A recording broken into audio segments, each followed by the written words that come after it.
Assalamualaikum warahmatullahi wabarakatuh. Kami dari kelompok 3, database dengan beranggotakan saya sendiri, Salawatullah Cindy dengan NIM akhir 056. Saya Zahya Cantika Lasindi dengan NIM akhir 057. Saya Gaida Zidna Salmagila dengan NIM akhir 059. Saya Gaitsan Valencia dengan akhir 066. Di sini kami mengambil judul manajemen reservasi hotel. Untuk latar belakangnya sendiri adalah seiring berkembangnya teknologi informasi, kebutuhan akan sistem sistem informasi yang terotomatisasi menjadi sangat penting. Salah satu solusi yang dapat diterapkan adalah membangun sistem manajemen reservasi hotel berbasis web menggunakan arsitektur RESTful API. Dengan pendekatan ini, data reservasi informasi kamar serta data pelanggan dapat dikelola secara sistematis dan terhubung dengan baik antara server dan klien. Dalam praktikum ini, kami merancang dan mengembangkan sistem back-end untuk manajemen reservasi hotel menggunakan Node.js sebagai runtime environment, Express.js sebagai web framework, dan MySQL sebagai sistem manajemen basis data. Sistem ini diharapkan mampu memproses permintaan data dari antarmuka pengguna front-end melalui RESTful API dan menyimpan informasi yang dibutuhkan secara efisien di dalam database. Melalui pengembangan proyek ini, kami tidak hanya mempelajari penerapan teknologi back-end dalam dunia nyata, tetapi juga memperoleh pemahaman yang lebih dalam tentang bagaimana merancang sistem informasi yang efektif, modular, dan siap diintegrasikan dengan berbagai platform front-end. Untuk tujuannya sendiri, yang pertama, membangun aplikasi back-end, sistem reservasi hotel yang efisien dan terstruktur menggunakan Node.js dan Express.js. Yang kedua, mengelola data reservasi, pelanggan, kamar, dan transaksi secara terpusat melalui database MySQL. Yang ketiga, menerapkan konsep RESTful API untuk memfasilitasi interaksi antara front-end dan back-end. Yang keempat, meningkatkan keterampilan praktis dalam pengembangan aplikasi web berbasis server-side. Yang kelima, menguji integrasi antara server Node.js dengan database relasional atau MySQL secara real-time. Selanjutnya yaitu terdapat manfaat. Yang pertama, mempermudah proses reservasi kamar hotel bagi pelanggan maupun staf hotel melalui sistem yang terkomputerisasi. Yang kedua, mengurangi risiko kesalahan pencatatan data reservasi yang biasa terjadi pada sistem manual. Yang ketiga, mempercepat pencarian dan pengelolaan data pelanggan dan kamar melalui antarmuka API yang terstandarisasi. Yang keempat, memberikan pengalaman langsung kepada mahasiswa dalam membangun aplikasi web backend yang terintegrasi dengan database. Dan yang kelima, menjadi dasar pengembangan sistem yang lebih kompleks seperti penambahan fitur notifikasi, sistem pembayaran online, atau dashboard admin.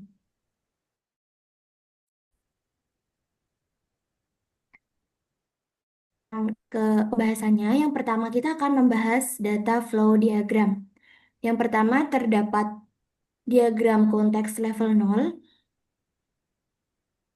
dengan entitas tamu, resepsionis, dan admin. Kemudian yang kedua ada DFD level 1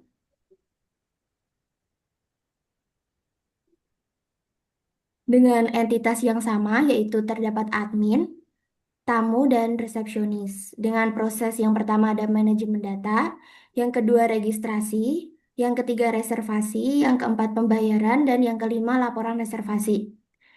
Dan terdapat data store-nya yaitu ada tamu, kamar, resepsionis, reservasi, dan pembayaran.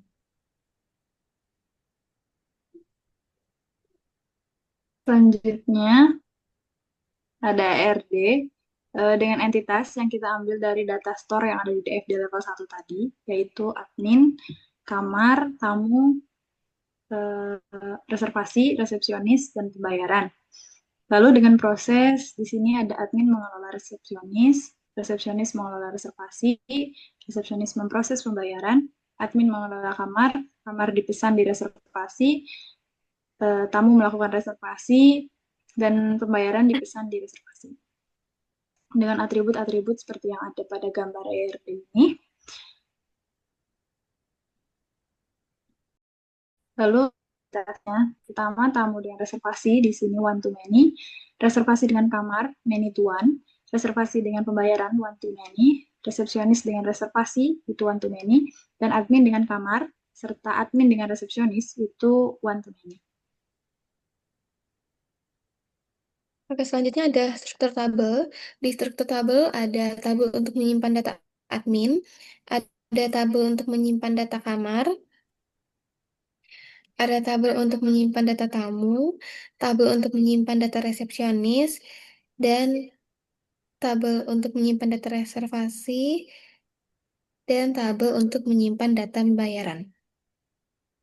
Selanjutnya, kesimpulan yang kami peroleh yaitu berdasarkan hasil perancangan dan implementasi sistem manajemen reservasi hotel berbasis web, dapat disimpulkan bahwa pengembangan back-end menggunakan Node.js dan Express.js serta integrasi dengan database MySQL telah berhasil membentuk sistem yang terstruktur, modular, dan efisien. Sistem ini mampu mengelola data tamu, kamar, reservasi, resepsionis, admin, serta pembayaran secara terpusat dan terintegrasi yang diakses melalui arsitektur RESTful API. Perancangan data flow diagram atau DFD membantu dalam menggambarkan alur data dan proses yang terjadi di dalam sistem, mulai dari registrasi, reservasi, hingga pembayaran. Sementara itu, Entity Relationship Diagram atau ERD memetakan struktur data secara logis, meliputi entitas, atribut, kunci, dan relasi antar entitas yang sesuai dengan kebutuhan sistem. Struktur tabel SQL DDL yang dibangun telah memperhatikan aspek integritas data berbagai constraint seperti primary key, foreign key, unique, enum, serta check, sehingga mendukung validitas dan konsistensi data secara menyeluruh. Dengan adanya sistem ini, proses reservasi kamar hotel menjadi lebih mudah, cepat, dan akurat, baik bagi pihak tamu maupun staf hotel. Sistem ini juga menjadi sarana pembelajaran praktis dalam mengembangkan aplikasi back-end yang terhubung langsung dengan basis data, dan dapat dikembangkan lebih lanjut untuk integrasi dengan fitur-fitur lanjutan seperti notifikasi otomatis, pembayaran digital, dan dashboard pelapor real time. Sekian dari presentasi laporan kami. Selanjutnya akan kami lanjutkan dalam demonstrasi aplikasi. Baik, sebelumnya di sini kita akan memastikan bahwa aplikasi sudah terhubung dengan database.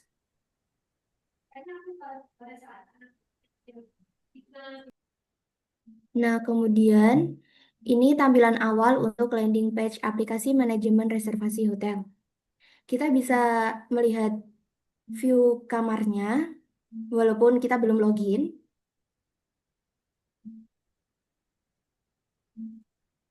Terdapat check-in, check-out. Kemudian kita akan mencoba untuk login dengan akun yang sudah ada. Kita klik username, kemudian password, login. Di sini terdapat menu dashboard, lihat kamar, reservasi saya, dan profil saya. Pada akun ini, sudah terdapat jumlah dan riwayat reservasinya. Kemudian, kita akan coba ketika masuk dengan akun yang belum pernah terdaftar. Kita pencet logout, kemudian kita pencet sign up. Kita isi identitasnya.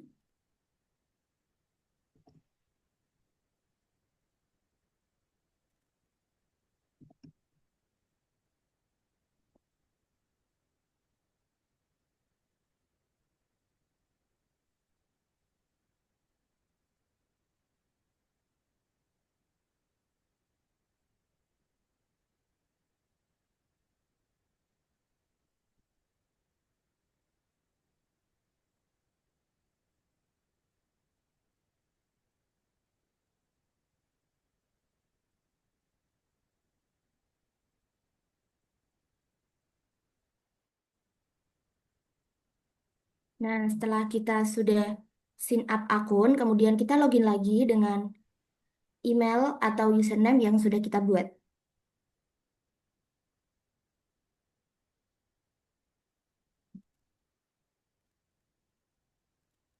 Pada menu dashboard, belum terdapat riwayat reservasi. Misalkan, kita akan mengedit username-nya. Kita akan pencet menu profil saya, kemudian kita ubah username-nya. Misal, kita tambahkan A-nya. Kita simpan perubahannya. Kemudian kita akan melakukan pemesanan kamar dengan klik dashboard. Kita buat reservasi baru. Di sini kita akan otomatis ke switch ke lihat kamar. Kita pilih tanggal untuk check-in dan tanggal check-out. Kemudian kita misalkan jumlah tamu yaitu 2. Kemudian kita cari kamarnya. Misalkan kita akan memilih tipe kamar yang standar. Di sini sudah terdapat detail kamar yang dipilih dan kita akan mengisi informasi tamunya.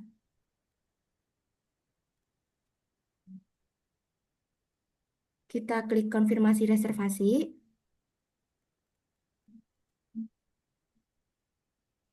Di sini sudah terdapat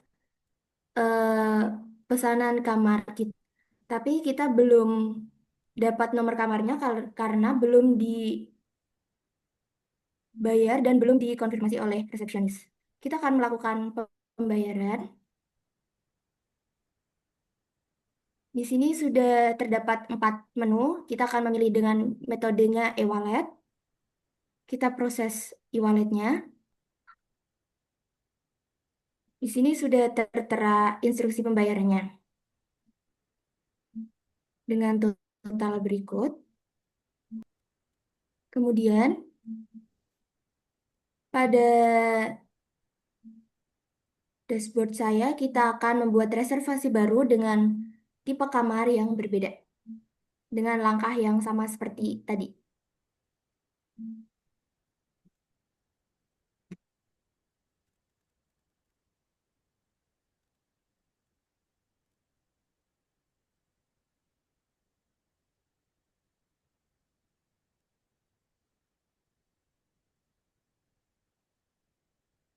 Kita sudah memesan dengan tipe kamar yang berbeda, tapi kita sambil menunggu konfirmasi dari resepsionis, nomor kamarnya belum tersedia.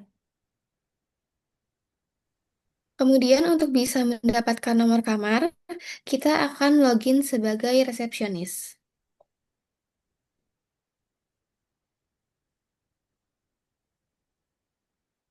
Nah, untuk mengkonfirmasi reservasi yang tadi, kita harus memverifikasi pembayaran yang tadi. Nah, di sini kita anggap tamu sudah membayar, lalu kita ubah status menjadi lunas.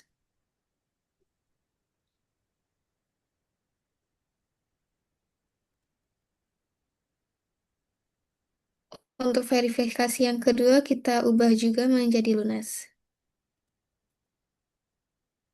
Setelah diubah statusnya menjadi lunas, setelah itu kita ke kelola reservasi. Setelah itu kita ubah status reservasinya menjadi dikonfirmasi.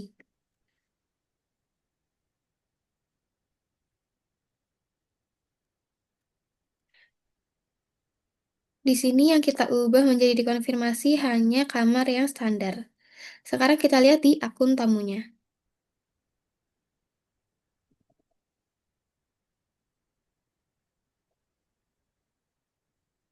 Nah, kita lihat di reservasi saya. Nah, di sini yang standar itu udah dikonfirmasi, sedangkan yang deluxe itu masih menunggu konfirmasi. Nah, yang sudah dikonfirmasi ini sudah muncul nomor kamarnya. Meskipun yang deluxe ini udah bayar, tapi dia masih menunggu konfirmasi dan belum mendapatkan nomor kamarnya.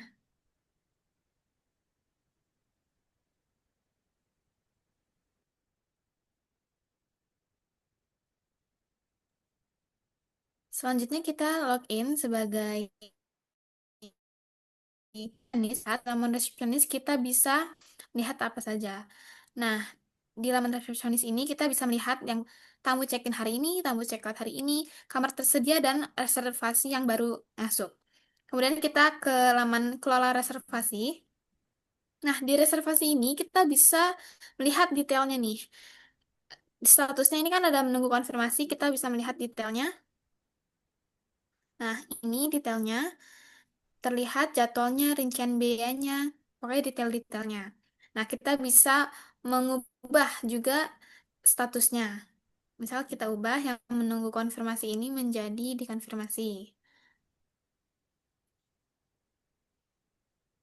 Nah, kita bisa mengubah statusnya. Kemudian kita ada laman kelola pembayaran.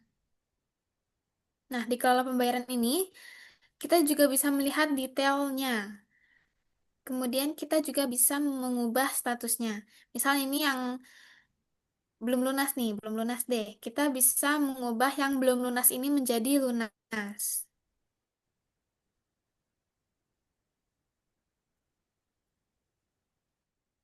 Kemudian selanjutnya ada manajemen kamar. Nah, di manajemen kamar ini kita bisa melihat nih total kamarnya, kamar yang tersedia, kamar yang ditempati, dan kamar yang maintenance. Di laman manajemen kamar ini juga ada detail dan ubah status. Kita lihat yang detail terlebih dahulu. Nah, di detail kamar ini ada informasi kamarnya seperti nomor kamar, tipe, harga, dan kapasitasnya, dan ada deskripsinya juga. Kemudian kita bisa mengubah statusnya, semisal yang maintenance. Kita bisa mengubah status maintenance menjadi tersedia. Nah, seperti itu. Itu saja yang bisa kita ubah-ubah di laman resepsionis. Selanjutnya, kita akan mencoba login sebagai administrator hotel.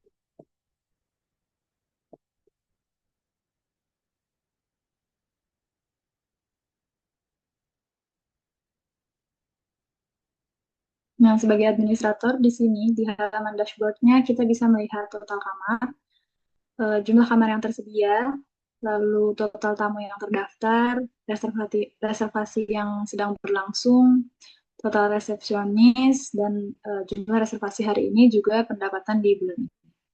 Selanjutnya untuk kamar, di sini kita sebagai admin, kita bisa menambah kamar. Di sini kita bisa menambah kamar, kita misalkan kamar nomor 106.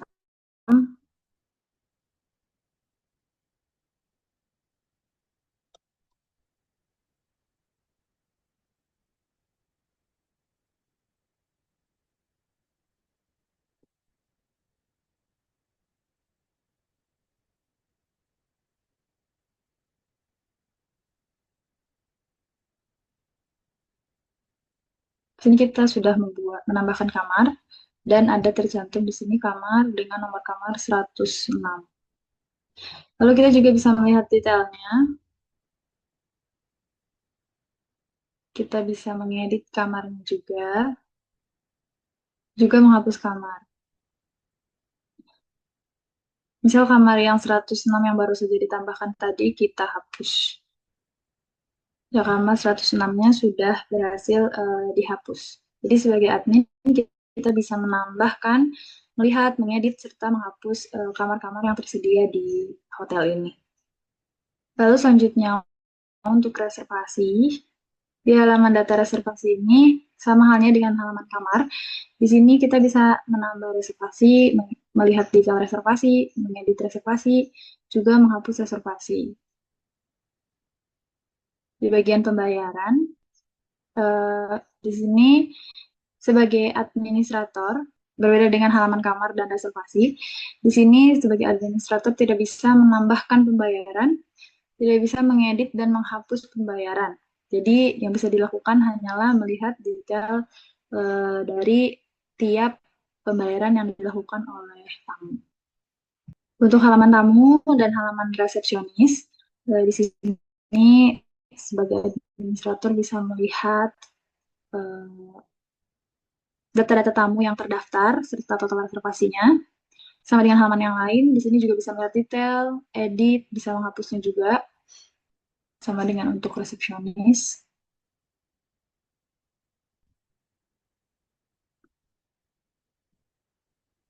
Baik itu yang bisa dilakukan oleh administrator hotel